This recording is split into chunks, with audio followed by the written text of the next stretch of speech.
আর সেই জায়গা থেকে আজকে তোমরা সবাই ইনস্ট্রুমেন্টের নাম জানো সেটা আমার জেনে খুব ভালো লাগে। আমরা যখন ইউকেলেলি বাজিয়ে ভিডিও পোস্ট করতে শুরু করি তখন না আমরা এর জন্য ভিডিওস পোস্ট করতাম, কারণ এইটা হয়তো এখানে যত আমাদের কাকিমা জেঠিমারা বসে আছেন আপনারা রিলেট করবেন। আমরা সবসময় আমাদের মাথায় একটা চিন্তা ভাবনা আছে যে ফেমাস সিঙ্গার তখনই হওয়া যায় যখন তোমরা টিভিতে আসো, তাই না? তাই না? জি বাংলাতে এসছে তখন ফেমাস সিঙ্গার, বা ইন্ডিয়া আইডলে এসছে তখন ফেমাস সিঙ্গার। আমি একদম ছোট থাকতে সারেগামাপাতে এসেছিলাম, অঙ্কিতা তো কোথাও আসেন। তাও তোমরা যারা আমাদেরকে চিনতে পারছো তারা কিন্তু টিভির জন্য আমাদেরকে চেনো না, তোমরা আমাদেরকে চেনো বিকজ আমরা নিজের প্ল্যাটফর্ম নিজে বানিয়েছিলাম আমাদের সোশ্যাল মিডিয়াতে।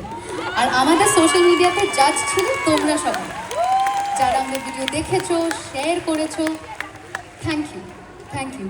একটা সময় যেই অনেক কিছু না স্বপ্ন মনে হতো, ইনফ্যাক্ট স্বপ্নও মনে হতো না, আমরা স্বপ্ন দেখতেও ভয় পেতাম।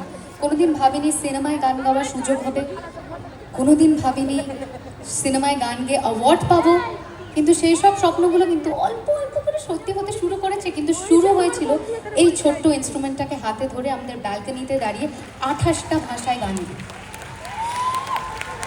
তাই আজকে আমাদের এই ফেভারিট ছোট্ট ইনস্ট্রুমেন্টটাকে ধরে আমাদের ফেভারিট শাহরুখ খান আর সোনু নিগমের গান গাইতে চলেছি। তোমরা রেডি?